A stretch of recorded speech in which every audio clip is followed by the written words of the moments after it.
Saudações a todos. Vamos trazer para nossa reflexão o tema já abordado, né, a colocação já trazida para nossa análise, de que todo bem negligenciado é um mal. Ou seja, todas as oportunidades que nós perdemos de fazer o bem, nós estamos fazendo um mal. Mas essa situação, ela não se caracteriza apenas por perdas de oportunidades que ocorrem nas nossas vidas.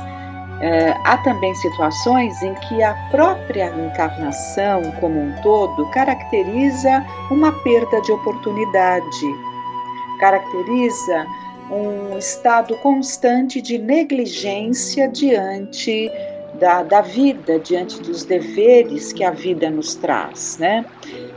E Kardec traz um exemplo muito interessante no livro Céu e Inferno, em que ele coloca ali na parte das manifestações, né, dos espíritos, ele coloca o caso da Ângele dentro do quadro de espíritos endurecidos.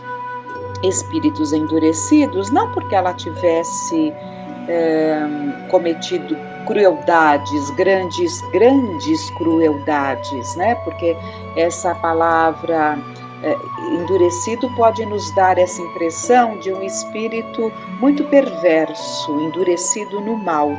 Não era o caso desse endurecimento na crueldade como nós entendemos, mas endurecido porque de difícil mudança. Ela teve um comportamento, ela vinha como espírito tendo um comportamento de difícil mudança, justamente nessa negligência diante da vida, negligência diante dos deveres que a vida nos traz, né? Então vamos lá, Kardec coloca Ângele, nulidade sobre a terra. Essa comunicação desse espírito veio em Bordeaux em 1862. Um espírito se apresenta espontaneamente ao médium sob o nome de Ângele. Arrependei-vos de vossas faltas? Não. Então por que viestes até nós? Para tentar. Não sois, pois, feliz? Não. Sofreis? Não. O que vos falta? A paz. Aí Kardec faz um comentário. Certos espíritos não consideram como sofrimentos, senão aqueles que lhes lembrem as dores físicas, tudo convindo que o seu estado moral é intolerável. Então, evidentemente que ela sofria, e muito. Ela estava em busca de paz. Evidentemente que havia um sofrimento muito grande moral, mas ela coloca que não sofria, porque ainda trazia essa ideia de sofrimento físico, que ela não tinha, né? Como pode a paz vos faltar na vida espiritual? Um lamento do passado. O lamento do passado é um remorso, portanto.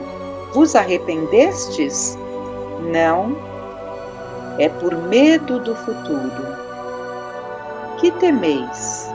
O desconhecido. Então, ela deixa muito claro que não havia um arrependimento, não havia um remorso, uma conscientização do que ela havia feito. Na verdade, o que havia era um medo do futuro. É o que ela temia, era o desconhecido, o medo do futuro. Quereis dizer-me o que fizestes na vossa última existência? Isso me ajudará talvez a vos esclarecer. Nada. Em qual posição social estáveis?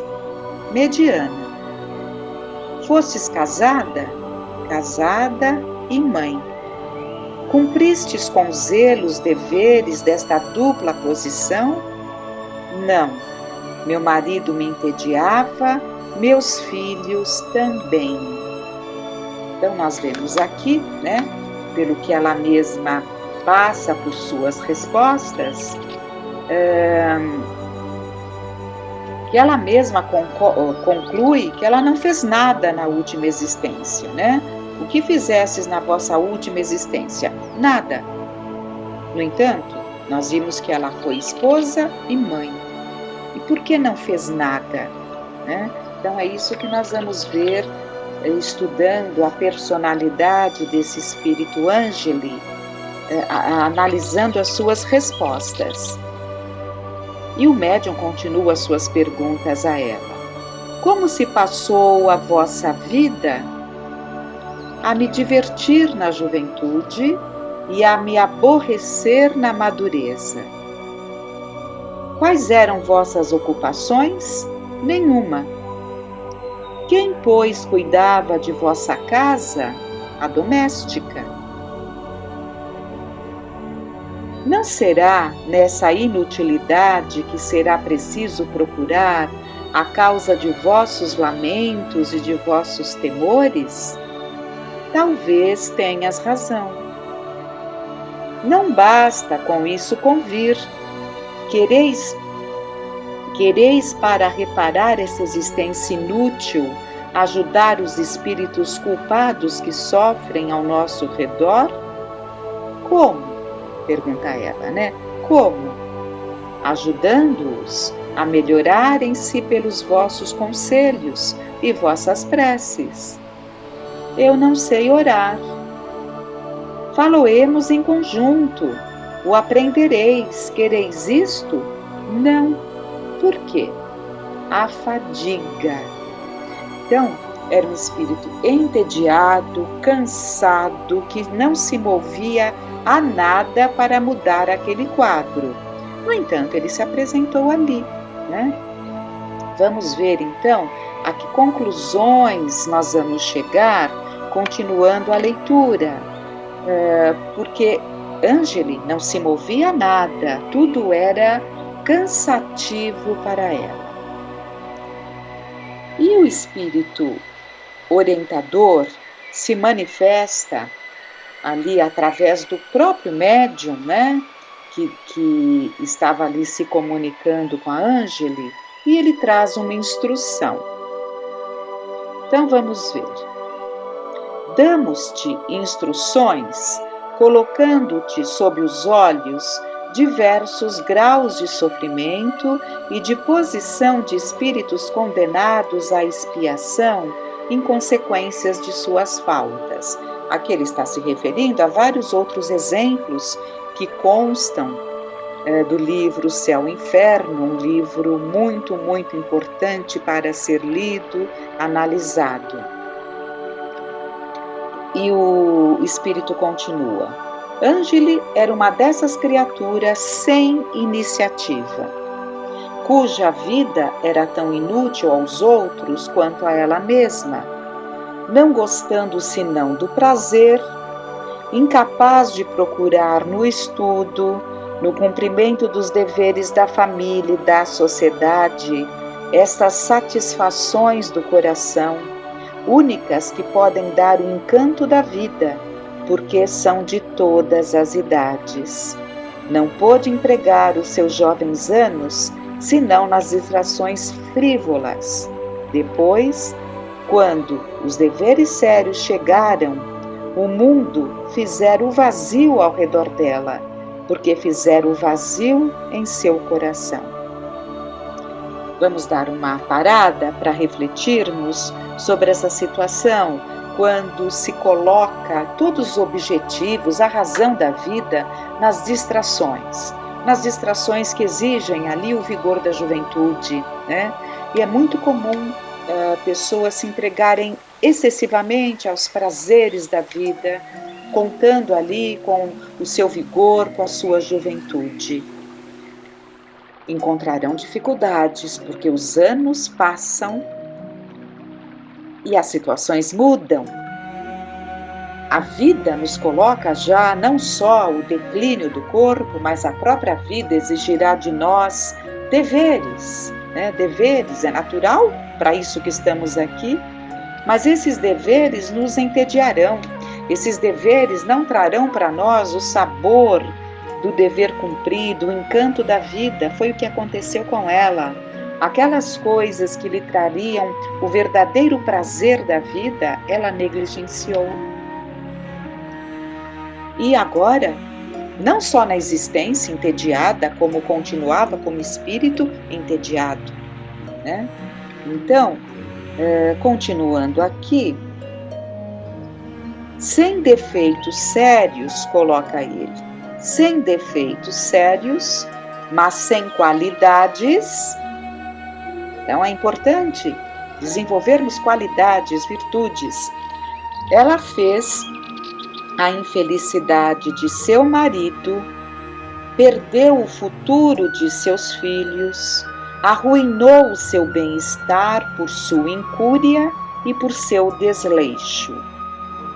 Isso é uma crueldade, né? Com certeza, quando dissemos ali que aquela conotação de crueldade não seria o caso, porque estamos falando ali de perversidade, que temos ali uma ideia, né, um entendimento em relação à crueldade, perversidade, mas isso também é uma grande crueldade. Por quê? Porque ela fez a infelicidade do seu marido, perdeu o futuro de seus filhos, arruinou o seu bem-estar por sua incúria e seu desleixo. Ela falseou o seu julgamento e o seu coração, pelo seu exemplo primeiro, e abandonando-os aos cuidados dos domésticos. Então ela prejudicou, ela falseou o julgamento o julgamento e o coração dos filhinhos, pelos exemplos, né? Então, porque abandonou-os aos cuidados domésticos, né? Então, esse abandono e essa entrega aos domésticos prejudicou demais aos seus filhinhos. Então, abandonando-os aos cuidados dos domésticos, que ela não se dava mesmo ao trabalho de escolha. Sua vida foi inútil ao bem e por isso mesmo culpável, porque o mal nasce do bem negligenciado. Mais uma vez estamos vendo aqui essa colocação. Compreendei bem, todos, que não basta vos abster das faltas, é necessário praticar as virtudes que lhes são opostas. Estudai os mandamentos do Senhor, meditai-os e compreendei que se vos colocam uma barreira que vos detém à margem do mau caminho, vos forçam ao mesmo tempo a retornar para trás para tomar a rota oposta, que conduz ao bem. O mal é oposto ao bem, portanto, aquele que quer evitá-lo deve entrar no caminho oposto, sem o que a sua vida é nula, suas obras são mortas, e Deus nosso Pai não é o Deus dos mortos, mas o Deus dos vivos. Aí então o médium pergunta a esse espírito orientador: posso vos perguntar qual foi a existência anterior de Ângeli? A última devia ser-lhe a consequência. Ela viveu na preguiça beata e a inutilidade da vida monástica. Preguiçosa e egoísta por gosto, quis tentar a vida de família, mas o espírito tem muito pouco progredido. Ela sempre repeliu a voz íntima que lhe mostrava o perigo. A inclinação era doce e gostava mais de se abandonar que fazer um esforço para se deter no início. Hoje ainda compreende o perigo que há em manter-se nessa neutralidade, mas não sente força para tentar o menor esforço para dele sair. Orai por ela, despertai-a, forçai os seus olhos a se abrirem à luz. É um dever, ninguém o negligencie. O homem foi criado para atividade. A atividade de espírito é a sua essência. A atividade do corpo é uma necessidade. Cumpri, pois, as condições de vossas existências, como espírito destinado à paz eterna. Como corpo destinado ao serviço do espírito, o vosso corpo não é senão uma máquina submetida à vossa inteligência. Trabalhai, cultivai, pois, a inteligência, a fim de que ela dê um impulso salutar ao instrumento que deve ajudá-la a cumprir a sua tarefa. Não a deixeis nem em repouso nem em trégua, e lembrai-vos de que a paz, a qual aspirais, não vos será dada senão depois do trabalho. Portanto, assim como por longo tempo negligenciastes o trabalho, assim por longo tempo durará para vós a ansiedade de esperá-lo. Trabalhai, trabalhai, sem cessar. Cumpri todos os vossos deveres, sem exceção. Cumpri-os com zelo, com coragem, com perseverança, e a vossa fé o sustentará. Aquele que cumpre com consciência a tarefa mais ingrata, a mais vil em vossa sociedade, é 100 vezes mais elevado aos olhos do mais alto do que aquele que impõe essa tarefa aos outros e negligencia a sua. Tudo são degraus para subir ao céu. Não os quebreis, pois, sob os vossos pés, não os quebreis, pois, sob os vossos pés, e contai com que estáis cercados de amigos que vos estendem as mãos e sustentam aqueles que colocam a sua força no Senhor. Monode, o espírito que trouxe essa orientação em Bordeaux foi Monode. Então, muito claro, muito claro, e que chamamento para nós, buscarmos sempre estar em atividade no bem, cumprindo com zelo tudo aquilo que nos cabe, para não negligenciarmos a tarefa que nos foi oferecida pelo Pai. E nós vimos que ele fala aqui dos perigos, ela sempre repeliu a voz íntima que lhe mostrava o perigo, a essa inclinação que ela tinha para a negligência. E no Evangelho segundo o Espiritismo, Kardec coloca ali, naquela coletânea de preces, lá no final, ele fala dessa advertência diante do perigo. Vamos ver, então, aqui, através dos perigos que enfrentamos, Deus nos lembra a nossa fragilidade e a condição efêmera da nossa existência. Ele nos mostra que a nossa vida está nas suas mãos, ligadas por um fio que pode romper-se no momento exato em que menos o esperamos. Ninguém é privilegiado, pois grandes e pequenos estão todos submetidos às mesmas condições. Se examinarmos a natureza e as consequências do perigo, veremos que frequentemente essas consequências, caso se verificassem, teria sido a punição de uma falta ou de um dever não cumprido. Então, esse prefácio que ele faz na prece diante de um perigo, chama-se exatamente Diante de um Perigo, e ele fala sobre esses alertas que Deus nos traz, nos alertando sobre situações que se desencadearão. São alertas e nós nos vemos ali diante de uma situação. E nem sempre percebemos e muitas vezes acabamos passando por situações difíceis, porque desconhecemos, não queremos entender que muitas aflições, muitas tragédias, muitas complicações físicas, emocionais, até mesmo morais, incluindo doenças, poderiam ser evitadas, nem precisariam ocorrer, porque muitas delas nem estão enquadradas nas provas, nas nossas expiações, mas são resultados de dever negligenciado. A falta de atenção, os descuidos variados, as negligências, grandes, pequenas, que nos permitimos, podem gerar, sim, quadros não previstos que não haveria necessidade de ocorrer.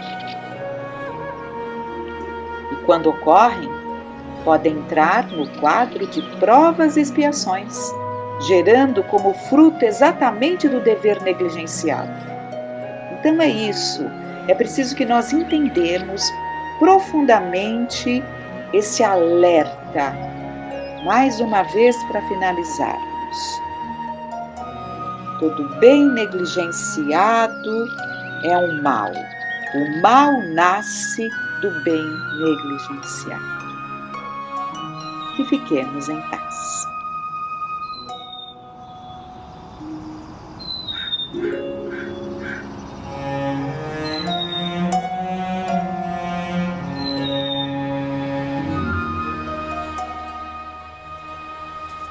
Olá a todos, nós hoje trouxemos o livro Depois da Vida, que é um livro psicografado pelo Divaldo Pereira Franco, e tem relatos de vários espíritos sofredores, espíritos em recuperação e espíritos felizes, que foram aqueles que desencarnaram em condições tranquilas, serenas, que atingiram aí um grau de maturidade que permitiu esse desencarne mais feliz, mais tranquilo.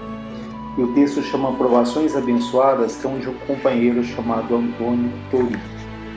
Ele diz: a vida na Terra, considerada do ponto de vista espiritual, como aliás deverá ser, muda completamente o significado que vem apresentando.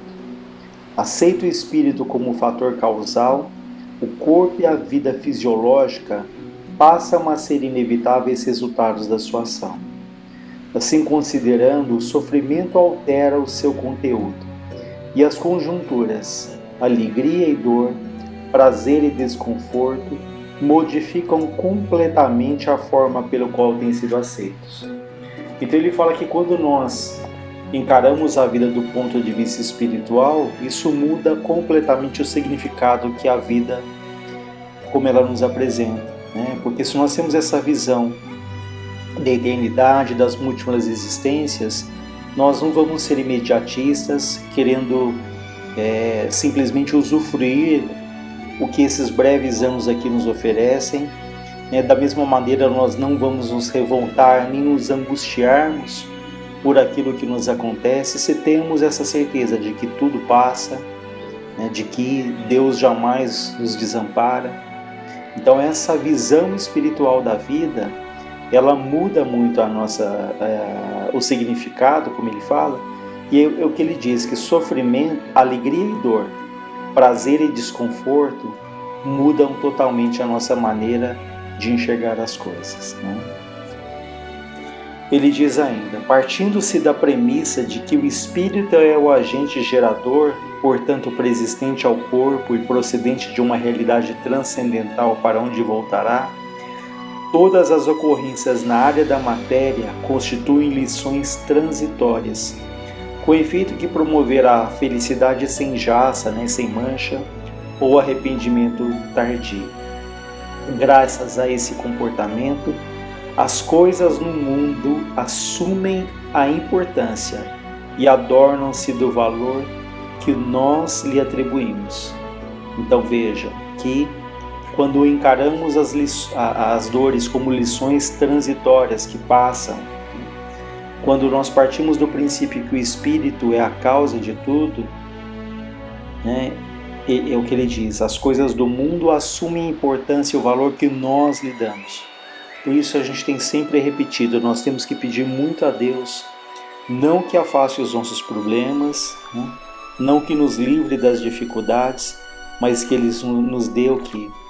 Lucidez, que nós possamos perceber ali o real significado de cada coisa e decidirmos por aquilo que é mais importante.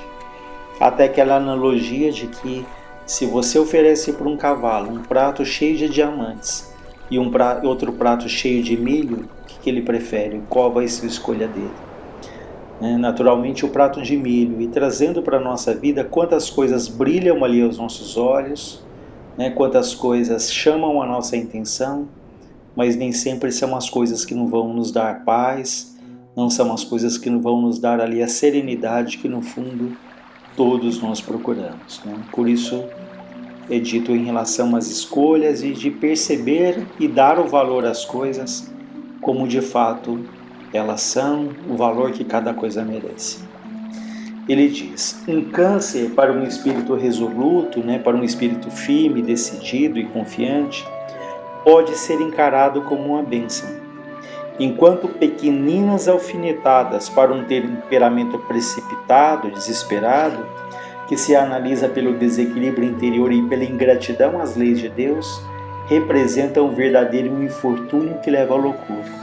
Então vejam que ele fala, um câncer para um espírito confiante, decidido, pode ser uma bênção, Quantas vezes a gente presencia casos assim de pessoas que ficam ali doentes, e que elas, a partir daquele momento, lutam pela vida e passam a valorizar a vida que tem, não aquela vida que gostariam, mas de valorizar aquilo que já tem, e amam a vida, ainda que essa vida apresente ali muitas lutas, muitas dificuldades, até de uma doença. Enquanto outras pessoas ali, como ele fala,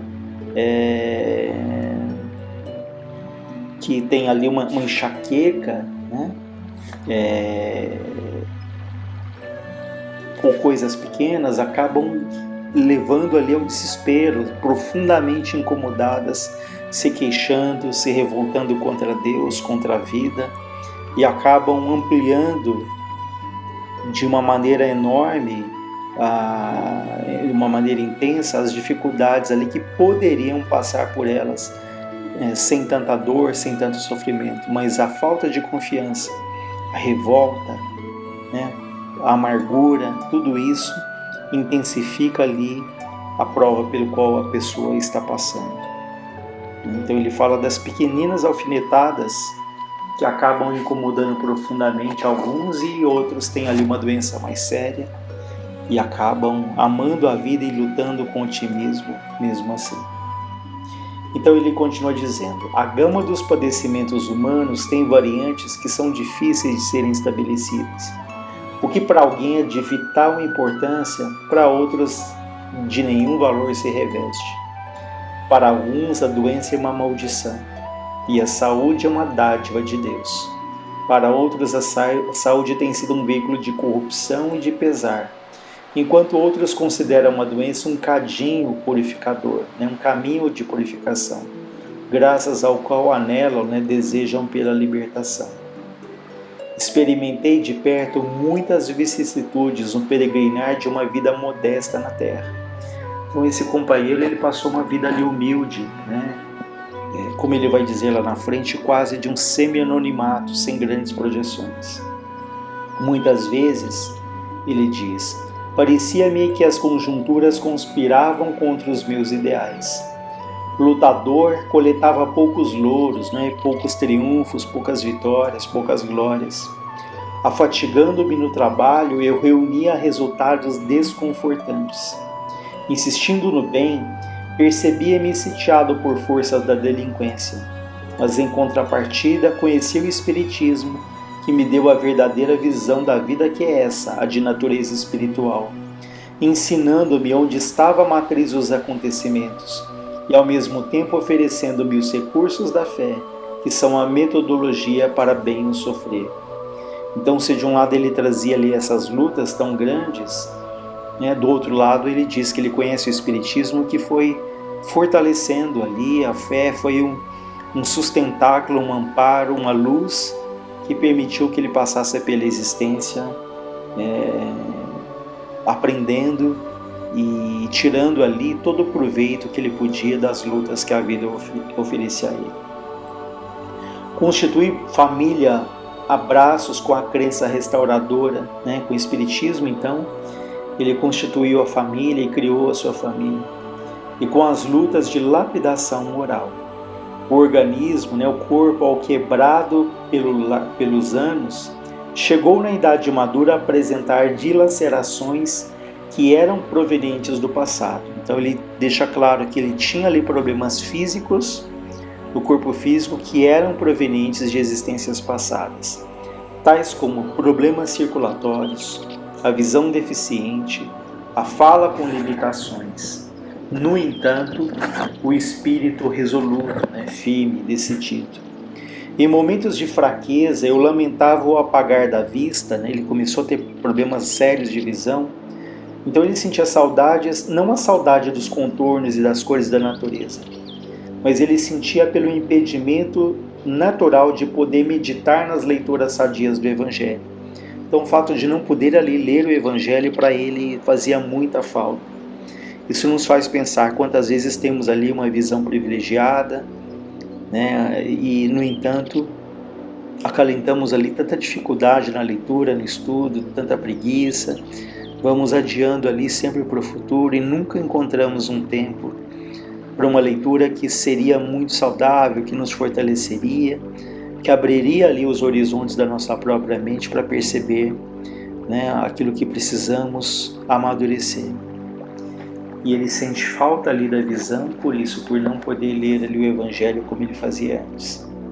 Quando a morte me libertou da carcaça física, né, quando ele desencarnou,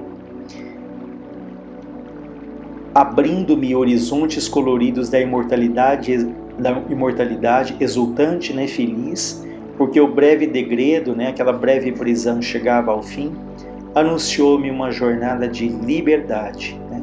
Prisão porque ele estava preso ali ao corpo, e a morte, o desencarne, para ele ali foi uma jornada de liberdade. A gente vai entender por que ele se sente assim. As consolações que acalentei durante a noite da viagem corporal agora se transformavam em sol que não permitia mais sombra nenhuma pelo caminho.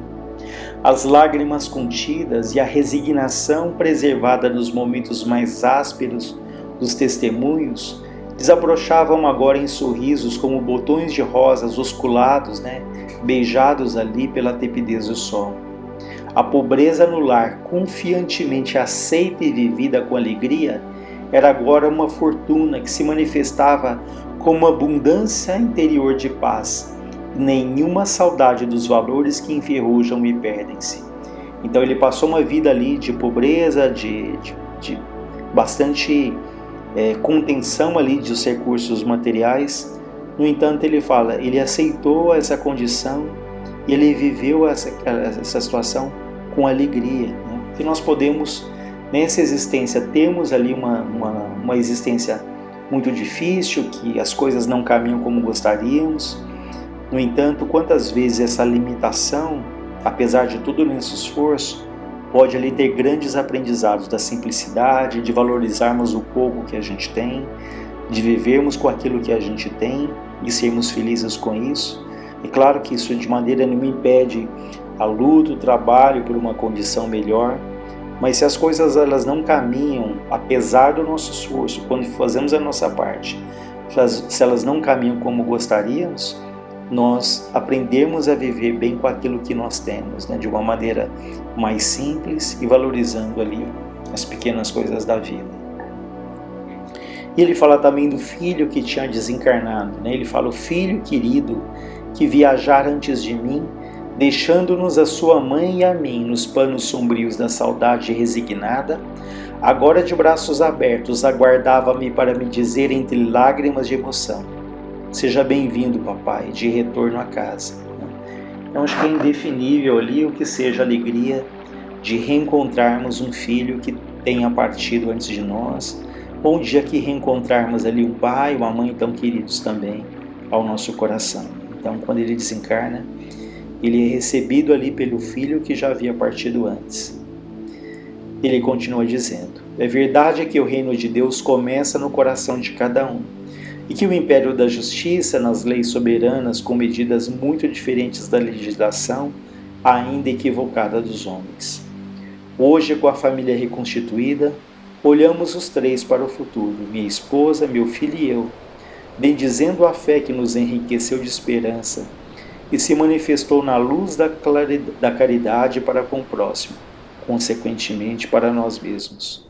Somente compreendendo o significado profundo da vida, as razões do Espírito, é que essa vida tem sentido e conteúdo. Então vejam, somente buscando compreender o significado profundo da nossa vida, que cada um de nós tem aqui um propósito, cada um de nós tem ali uma razão da nossa existência e o quanto a nossa existência ela pode influenciar tantas outras pessoas, né, encarnados ou desencarnados, com um gesto, com uma atitude, com uma prece, com uma atenção, com o silêncio, enfim, né? É procurarmos ali o significado profundo da vida e aí vamos conquistando gradativamente essa paz que nós todos buscamos.